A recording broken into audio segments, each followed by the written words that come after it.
Okay, we're continuing with still on Alpha Base, talking about cheese and what makes cheese kosher. And last time we started to speak about whey, and we spoke about that there are going to be three different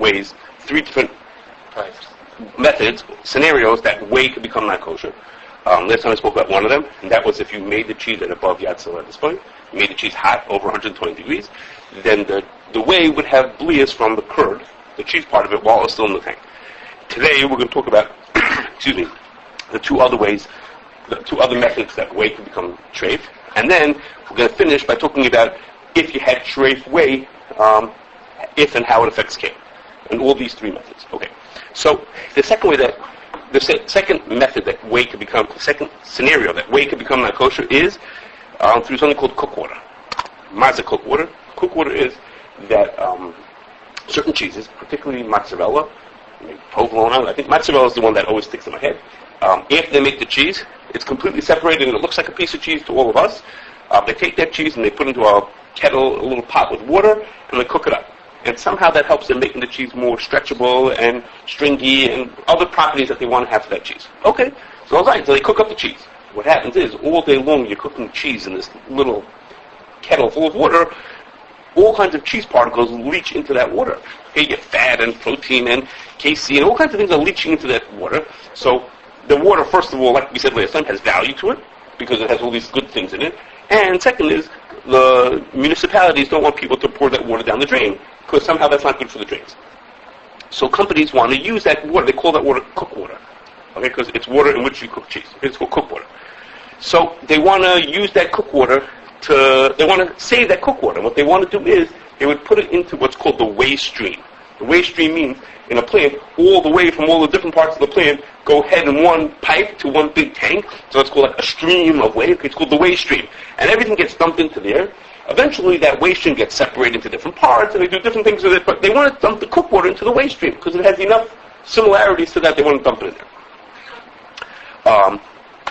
Or variations of that. So last time we saw that there are three possible reasons why whey might be kosher even if the cheese was made at above Yad Sila at this point. And the three reasons were, Ramesh had two reasons. We'll say quickly, Ramesh had two reasons. One is either there's no blias in the cheese tank, Chazal tell us that there's no blias in the cheese tank, or cheese is not usher until it's Higiyah Liad Yisrael, until it's out of the tank and it heads to a Yid. And the third reason was, Rav Soloveitchik, was a variation on the second one, which was that it's not giving this akum until it becomes cheese. While it's in the cheese tank, it's not cheese. While it's in the tank, it's still curd and whey. It's only when you pull it out and you actually squeeze out all the whey and you turn it into a block, or etc., that's when it becomes cheese. So the Isser Gvinas Akum doesn't start until then. Okay, so of those three reasons, the first and the third don't apply to cook water. Okay, cook water is first of all, you already, let's do the last one first. Soloveitchik said that it's only Gvinas Akum when you pull it out of the water and you separate it. Well, the cheese that goes into the cook water is that. The cheese that goes into the cook water has already been turned into what looks like a regular piece of cheese to us. Okay, and Ramesh's first reason was that there's no blias in the cheese tank. Ramesh brings rayas that there are no blias in that original cheese tank. Chazal tell either there aren't, or we should pretend there aren't. So that's true in the cheese tank. Once you pull it out of the cheese tank, there's going to be blias. So according to the two of them, according to those two reasons, the cook water would be treif, and according to the middle reason, which is it's not usher till it's Higiyah Liad Yisrael, then that middle reason would have applied even to the cook water also. So it would come out that according to the study we had to be made last time about cheese made above Yad Sila, this way, 2 out of 3 don't apply to the cook water. Now you're going to say to me, well, who cares? I told you last time that by and large we followed Rav Osner, who says that there are blias in the cheese tank, and if it's above Yad Sila this way. So you're wondering, like, why? Who cares that which reasons do or don't apply? We'll see later on why it has an afkamina. Okay, but I'm just pointing out that the cook water is more chomer than curd made at cheese made above Yad Sila this way, because a number of the reasons to be makel don't apply to it. What kind of cheese are Ramesh referring to? Any cheese made, even if it was made above Yad Sila this way. Does he make this water? About cook water? No, he says 2 reasons why it should be mutter. Either it's with, He doesn't get involved in the shootout. right, I'm not talking about, What kind of cheese is he talking about? He wasn't aware this listing that they... up to cook water? No, that's a new thing. That's an unusual thing. It's not your everyday thing. He's talking about regular cheese. In the regular cheese set, if it's above that's let it spoil. He says if it's kosher, those kind of things, he talks about whether this please. So the kinyan of the Yid is kind of dust and becomes also. Where Moshe says if the Chazal only answered it, he says it by Gvina and we had it by Cholvo, so only when it's Yid Yisrael. The Yid who gets it, at that point, that's when, if the person he got it from was a guy, then that's where the Isser starts. It doesn't start back when it turns into cheese. It starts at that point when the Yid walks into the store to buy the cheese, that's when it becomes usher. So then instead if the guy put the rennet in the Chachila, this is supposed to be that thing is kosher cheese, but a tikkun means that you turn on or heat up the water. No, because it's already cheese. So what Moshe says is, when the Yid gets it, is he's buying a cheese that was made by a guy. It would be, at that point, it's treif, so I can't buy it from him. But what happened beforehand in the clean didn't turn treif sort of till I put down the $2 and bought my cheese. What was going on before, it was not treif yet. The takana didn't start until then. We talked about it last time. Yeah. Rav says it also by chol v'akum also. It's a special, he's explaining, it's an unusual thing. Something becomes treif not when it forms, but when at some point later on, which we talked about then, it's a little hard to understand. Rav brings rise that he thinks that that's correct. Okay, so the ingredients are kosher. Right. It's the methodology. 100%. Right, exactly. These kind of things, like our whole simon is full of that. All the dinner of gvinis akum and cholav akum and ketugla butter, all those things are things where the ingredients are all kosher. So it's just made in a milk. Right, and fish lakum. There you go. Okay, we did that fish lakum. Right, the ingredients are all kosher. It's only about the process that makes it wrong. Okay, now, in about 20 years ago, Hashkachas first started talking about cook water. I'm not sure if companies just started doing them. I suspect not. But they became sensitive to this thing called cook water, and that there's this cook water floating around in plants. And they realized that they have this problem. Okay, they have this cook water that's treif. They're taking cheese, they're cooking it up in water, and then mixing that water into the whey. Okay, that's when they realized that there was this problem going on. Why is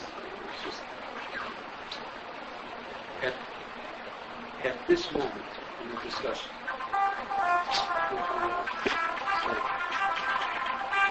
Set the communicator on stop. Right. Anyway,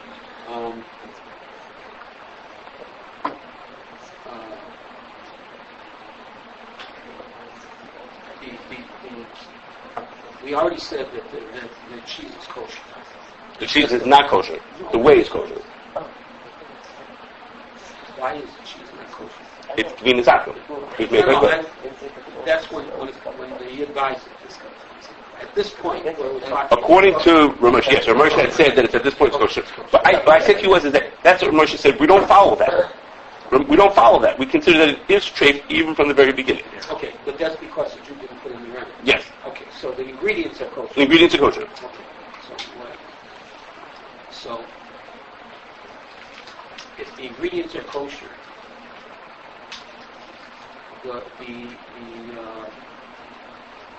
just like the other whey that's in the factory that comes from cheese that from the get-go isn't quote-unquote kosher. Mm-hmm. What's different?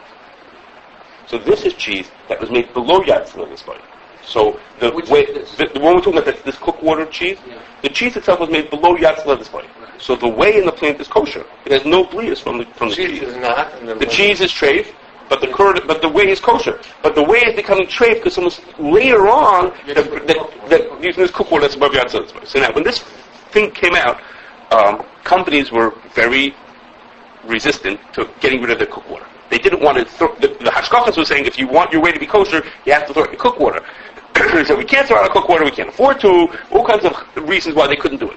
So they came up, there was a couple of years that they came up with the following compromise, okay? So no one does this anymore, but they came up with the following idea. They had this Einfall. They said like this. They said, what we're going to do is, we're going to take the cooked water and put it through a separator. Okay, remember we took a separator meat, it's something it uses centrifugal force, and it separates the liquid into different parts. Okay, it used in dairies a lot. And it separates the cream out of the other parts. No, the opposite of a separator. That's spitter. Yes, an opposite. Because what it does is it separates the cream, and the cream that comes out of here is called cocoa cream. Okay? Because it comes out of the cooker water. Okay, so it's called cooker cream. Okay, so that's fat. It's called cooker cream. So it separates the cooker cream out of everything else. And what they did was like this. They said everything else, that we can put in the drain. That we don't mind throwing out. All we're going to separate out is the cooker cream in a tray separator. We're going to use a special separator that's just for this, and it's a tray. And then what we're going to do is we're going to take that cooker cream and put it into the milk tank. Into the company's milk tank. Now, what on earth were they doing? And here was the story. This was the thought. I'm not sure if the companies came up with this or the rabbis came up with this. They took what they want out of the cooker cream. They took it out of the water. The cooker cream out of the water. Then the rest of the water they threw out. What's the weight tank? They did it separate there also? No. Before it went to the weight tank. No, I'm saying before they made this equipment, the cooker went to the weight tank. So what did they do there with it? Either they separated it before they put it into the waste stream, or they put it into the waste stream and it's separated with all the whey. The whey eventually gets separated also. They did the separation later. So they put the cream into the milk tank.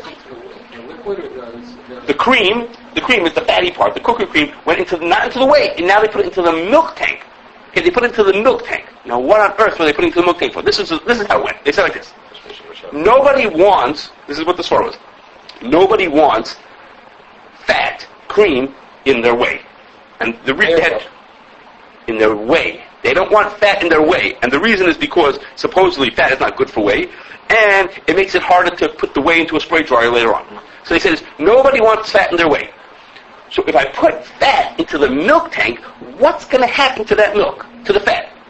The fat into the milk tank, the milk gets turned into cheese, and where's the fat going to go? The fat's going to go to the curd, into the cheese part.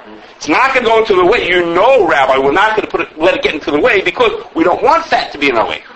So what's going to happen is that any little bit of fat that would make its way into the whey would surely be bottled, and we'd say it's en kavanas levatel. Because he doesn't want it in the whey. He wants it to be in the curd. So he says, we're putting it into the milk tank with the plan of it going into the cheese. Of course, a little bit is going to make it into the whey by mistake, but that's going to be en kavanas levatel. Because I'm trying to get it into the curd. It's bottled even into the milk tank. He said that en kavanas levatel in two options have to be kind of like equal-ish. Well, over here, the justification for that is that otherwise I have to throw in the garbage. It was too expensive. So he says, look, I'm putting it into the milk tank. It goes from there, it'll make its way, it's already bottled in the milk tank. That's the truth. They say, wait a second, be mavatas and chatila. He says, no, I'm not being mavatas and chatila. I'm putting the cooker cream into the milk tank. From the milk tank, it goes into the cheese. That's where I want it to go to. A little bit might make it into the whey, but that's en kavanas levatel. I'm not trying to get into the whey. What about before that? It goes into the milk. It goes into the yes, it's bottled b'shishim. You say, boy, you're mavatas and chatila. I'm not being mavatas chatila. I'm putting it into the cheese. I'm just piercing it through into the cheese. The guy is doing it. It's not a yid. No. Well, the people giving hashgacha treat themselves as if it's bittul chatila. If a guy does it for them, it's just bittul chatila. Before this point, they were putting the cooking water into the whey. Yes. So what happened to the fat at that point? No, it goes into the whey, so then you're putting the tray into the kosher. They don't want it. So you say you don't want it. So they say, no, we really don't want to have it. So what's the point of putting it if they don't want it? Why would they put it? It was like, it's the place we put all the leftovers from the plate. Everything gets dumped into there. Well, it gets separated later on. Then you'll separate it out. You'll pull the way. That's just the place to dump things. It's just the place to put things. They put it into the fresh milk tank. So they came up, now you should know, there was even a bigger Eitzah. There was another Eitzah. I'm not going to tell you the details. There was another Eitzah that this one they rejected. Another Eitzah, I suspect you, that came up with to say we should take out certain protein particles, the big ones and not the small ones. There was a whole cheshbon for that also. That flopped. Okay, they didn't do that one. But there was a while that hashgachas were doing this, that they were letting them put the cooker cream into the milk tank. Okay, that was for a while. That was going on. There were some hashgachas for a couple of years with letting that go on. So the companies, they had a solution. Separate your cooker water in this tray separator. Take the cooker cream and put it into the milk tank. The water goes into the garbage that they were asking to do, and then put the cream into the milk tank. You know what I mean? Once the cooker water gets into the milk, it's bottled. We're going to close it in here afterwards, or it's bottled. Well, question, no, you can't be mavatal chatila. How can you put it in? How can you let something be shaken? Right. So they say, we're really putting it into the milk just to get into the cheese. And the little bit that ends up in the way, that's a mistake. So that helped make the en kavanas levatel. Okay, so the problem, this worked for a while this was going on. But what happened is, first of all, some companies said, it turned out that, surprise, surprise, not everybody was exactly saying the full truth, that a lot of people really either didn't mind or actually wanted fat to be in their whey, and it was particularly the people who wanted it were people who were going to sell their whey to make ricotta cheese. If you remember, I told you a couple times back that ricotta cheese is made out of whey. It's a cheese. It's a sort of cheese that's made out of whey, and when you want to make ricotta cheese, you want there to be fat in it. So if your whey is heading not to a whey powder plant, but to a ricotta cheese plant, then all of a sudden you do want cream into it. All of a sudden you do want cream to be in your whey because it's good for making ricotta cheese. So all of a sudden this started falling apart. The whole svara, the whole Enkamas Salvato started falling apart. And at the same time, the Hashkafas became a little more confident about telling companies you have to throw out the cooking water. You realize at the beginning, this was like an upheaval to the companies. You have to get rid of your cook water. All of a sudden, what the whey had been always kosher, all of a sudden they had this big restriction. So the Hashkafas got more confident about saying that, and they realized that it really didn't really work altogether. I remember. Wait a second. So they dropped this. Okay, nobody does this anymore. I'll take a question. Nobody does this anymore. At this point, if a company has cook water, and they want their whey to be kosher, they got to get rid of the cook water. Okay, the whole thing's got. Separated in a tray separator, just. And then what? And then. Well, what happens is if you separate, now you have cocoa cream floating around the plant. And now you have to control that. Where's it going to go? So it could do that. They throw out instead of throwing out the cooked water, they separate it and then carefully control that cocoa cream doesn't end up someplace kosher. You realize there's lots of places where it can end up. It's very compatible with a lot of things in the plant. So that has to be very well controlled. That cocoa cream, you could do that. They separate it, but then the rabbi's got to be very careful in watching it, tracing pipes and blah, blah, blah, blah, to make sure the cocoa cream really ends up in a tray place and not into a kosher pot. You can make butter with it. Yeah, there's lots of kosher places, where you don't want it to be, they could end up with. So we have to, there are plants that do that, but basically you tell them to throw it out, so to speak. Throw it. Okay. What is the problem with the cooker water being separated, putting the cream in the milk, if it's going to be tray cheese anyway? So what's the difference? Because that tray cheese is also going to have kosher whey. So when you put the cocoa cream into the milk, you're really putting it into the whey and the curd. You're putting it into both parts. But the only reason that cooker water is not kosher is because I'm going to put the rennet in. Yes, That because it makes cheese. anyway. So what's the difference you added to the new cheese, the new milk, or whatever you want to call it? Because it's just doing the same thing over and over again. What am I missing? Okay, good question. What's going on here is that right now it's fat that you're putting into this milk. Yeah. Some of that fat is going to just end up in the whey, not because it's turned into cheese. It'll just end up in the whey. But anyway. It doesn't end up in... Well, when you start with milk, the fat is kosher.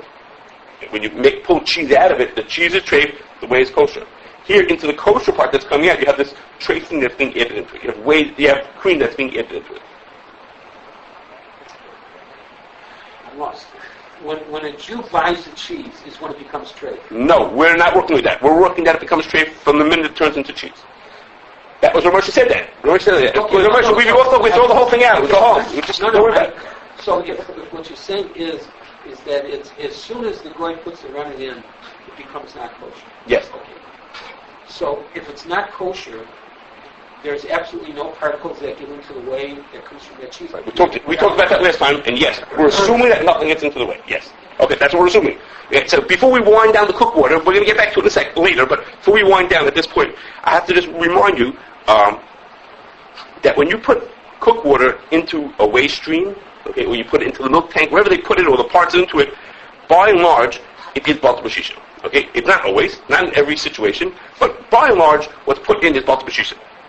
Okay? There's more fat in cooked water. There's more fat in cooked water. More fat in cooked water than in the whey. So if you didn't make cream out of it, then it may not be Balta. When you do the later separation, you might be right. If you do another separation, it might be Balta. That's true. And we also, what? No, it's not my mid.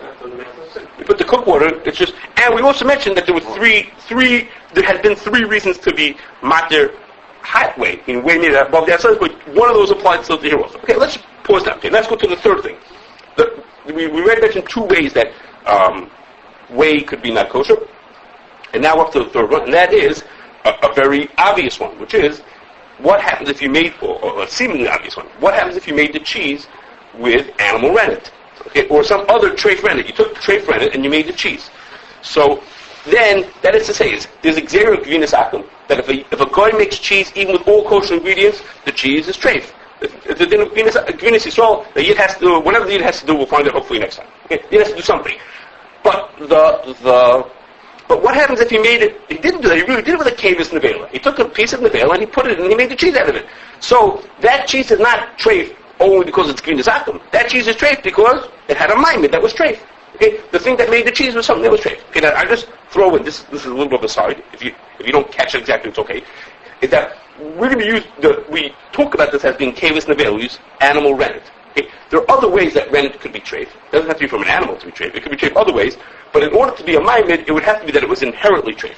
Okay, usually what would make rennet treif, if it didn't come from animal rennet, would not be something inherent to the rennet. It would have a blia that would make it treif, which would not be negay here. It would not make it a maimed. It's called a melech habalum midam. It wouldn't be a shiloh here. Okay, so if you didn't catch it, we'll go on. We'll tell you later. Okay, anyhow, so most people who would look at the shiloh would say it's like this. I said, you put in kavis nevela to make the cheese. Okay, we actually saw it. Yeah, we saw it. There's a company they're using calf rennet to make the cheese. So you would say that the calf rennet, most people would look at it and say, the calf rennet was maimed the cheese. That's for sure. That was maimed the cheese because it took milk and turned it into cheese. Most people would think that the calf rennet is not considered a maimed on the way. Think about it. The calf rennet, what did it do? It pulled out the cheese out of the milk. It turned this liquid milk into this solid thing called cheese. So most people would look at it and say the rennet was maimed the cheese, but the simple look at it would be that it was not considered to have been maimed the whey. The whey is the leftover. After you did the hamada, this is what's left behind.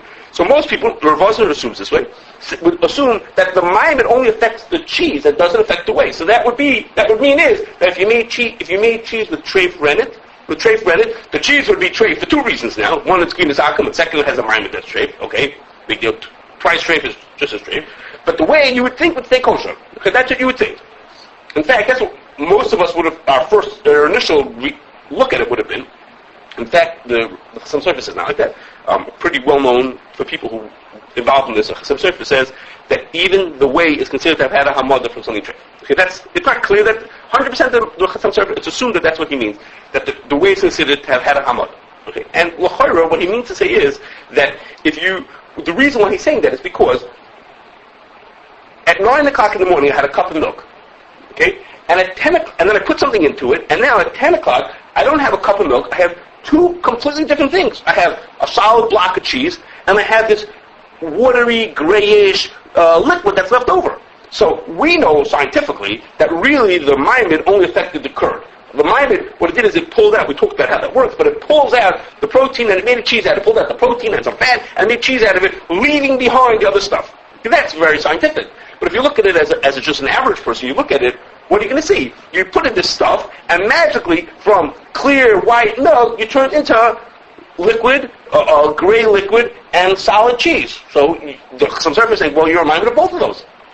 This thing created cheese, and this thing created whey. Whey is like a new thing. So we are looking at it as a leftover. It's not really, from the lay perspective, it's not leftover at all. It's this thing created those two things. Okay, that's how he looks at it. You don't look at it. You know how to make cheese?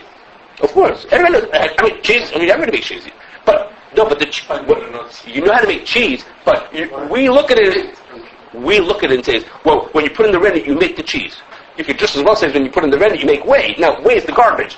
But whey being garbage, it had this dramatic change went on. It went from white, clear, creamy milk to this liquid, gray, liquid piece of garbage. So that also had a dramatic effect. So that's how he's looking at it. Okay, it's actually very similar to another Chuv in the Chassam Sofer. We talked about this when we spoke about Kiddush Nishtana, who says that grapeseed oil is considered to be nishtana from grapes.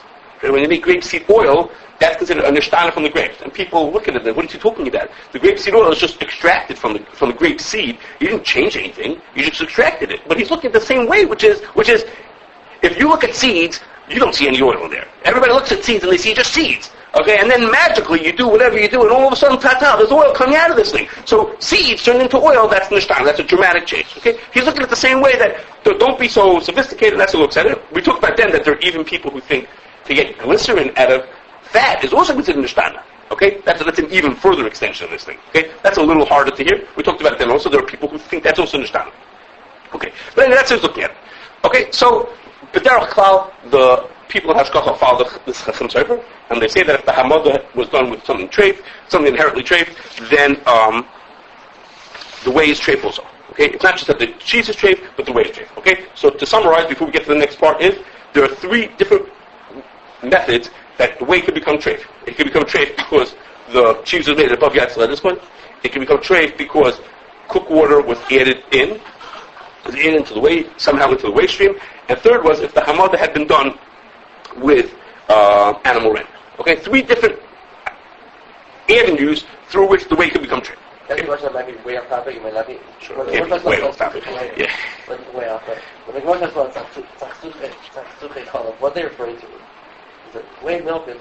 I'm not sure. Probably milk. No, real milk. Or real milk. Same thing. Either one. The one they sugar around. There's a hollow of it. Yeah, it's hollow.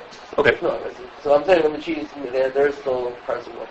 No, but the milk that never became I know, that's that. cheese. Okay, Yossi says there's... Cheese is done. We don't. I mean, it doesn't look like milk at all. I mean, those things, it will look perfectly done. Okay, I don't think it's Right. Beats me. I don't know. Okay, so we have these three different ways that the whey can become treif. Now, Looks like tainted water. most of us who would hear that the cheese is treif, the whey is treif through one of these different ways, would say, what happened if you use the whey, you ran that whey through equipment, through some kind of equipment. Let's say you decided you were going to spray dry the whey. So you concentrated it, and then you spray dried it. It's ran through equipment. Let's say you decided you were going to, I don't know what else. What do you do? You pasteurize it. You have a place that pasteurizes. You ran it through equipment. What would you say about those kalim? So the obvious thing would be, well, you have to kasher them. Okay, it became treif. We had these three different ways it became treif. You had treif whey. So most of us look at it and say, okay, well, if it's treif, then you want to use it for kosher, then you have to kasher. That's a pretty simple way of looking at it. Right? Okay, I'm getting that. Okay, hold on. You're jumping too far ahead. Way ahead, as usual. So, the equipment, let's say you spray dried it. So today we spray dried his way, and tomorrow spray dried the next guy's way. So between the treif way and the kosher way, so you would think that you should kasher. Yes. Okay, so it turns... What do you say? It goes in the truck, yeah, there we go. It goes in the truck. Everybody looks, everybody's got their own hammer for their own nails. That everyone's got their own... Okay, so it turns out that hashkachas have different ways of looking at it. Some of them just say, that's it, go kasher it no matter what. Others have different ways of looking at it, and it depends on how it became treif. Okay? And that is like this. We'll do it in the order that we talked about them. Okay, what happens if the cheese was set at above Yatzel at this point? Cheese is set above Yatzel at this point. The whey has a blia from the curd, and should be treif. So, there's different ways of looking at it. Some people say, treif is treif, got to kasher after it. Why is it bottle? It was set at above Yatzel at this point. No, the first way it became treif, not through cooked water. They cooked it all together. Other people say, wait a second. Ramosha said, Salvachik said, that the cheese is that the whey is kosher. So, we don't want to be samech on that to make the whey kosher as is, but the treif of the kale, that's too much up for the treif of the kale. And other people said as well, you know what? Let it be in the binyamin. Other people says, if you're doing this for a one-time kashering, to switch over a company from treif to kosher, that's fine. Then you can let it go. Not all the time. Just if it's a one-time kashering, then they can get away with it. Other people say, you know what? Let's be samech on this to do just kabbalah kach poltoi. Okay, be samech on the shitas makula, kabbalah kach poltoi, but not to do no kashering at all. Okay, so there's every flavor that you'd like, you can have. Okay, whatever variation you want to do, somebody thinks like that. Okay, so there's all different variations depending if you get treif above Yatzel. Now, let's go to the next one. Let's say it became treif because they get a cook water to it. So now, what I just told you a second ago doesn't really apply. But remember I told you, 2 out of the 3 reasons to permit whey above Yatzel at this point don't apply to cook water. Okay? But cook water has another mila, which is the cook water cannot always is bottled into the cheese, into the way that it's added into. Okay? But there are college bottled. So because of that, Rabelsky said, you know what? If you can't kasher it, it's too difficult to kasher it, forget it. Ain't a binyamin and you're good enough. Okay? That was for the second way. And what do you say? It's not the whey, that's the kale. The kale. Now, in here there are extra... well, nothing. Hold on a second. Just hold on a second. Now, the studim, over here there are extra studim to be made. And there's another side here also, which is, it has to do with shittas that we're not going to talk about, Hanan on Yisrun Rabbanan. Okay, then another tzir that we're not talking about, other tzirufim of Hanan on Yisrun Rabbanan to be extra made. And then the last case, which the case that David jumped ahead to, was what happens if the whey became treif because it had a treif maimed to it. So then, that's the simplest case to be matter. That's why David jumped to that one. It's the simplest case to be matter, which is because if something is bought to b'shishim, and it only makes it treif because it was a maimed, so it doesn't give any time into the food. The rennet doesn't make the food taste different. It doesn't have a time to it. It's a maimed. So in that case, we say you don't have to kasher kelim. We kasher kelim because they have blias of tam. Excuse me, it has no blias of tam. It just has a maimed. You don't have to kasher. So that's the simplest case to not kasher. So it turns out, like David was just mumbling, was that basically, no matter which way it became treif, if you want to not kasher, there's someone to be samachan to not kasher. No matter what, each one had its own twist. But at the end of the day, all three of them, we were saying, for all three of them, we can find reasons to be makel. So I'm not saying that people do this. I'm not saying people do it as a derech klal. It comes at most when it's impossible to kasher. Okay. An example that comes to mind, there was an example where this came up, was a company used a cement storage tank. Okay, so cement is cheres and it can't be kasher. Okay, so that was a kind of a case. Online. What? Online. Yeah, just a plain cement tank. So in that case, they were employing all these different coolers because for the company to become kosher, it was going to sink the whole ship. It was not possible to do it. All these coolers came more into play. So more in those kind of cases where it makes the hashgacha impossible, are they going to more be on it, and less in cases when it's just a matter of try a little harder and we can make the kashrus.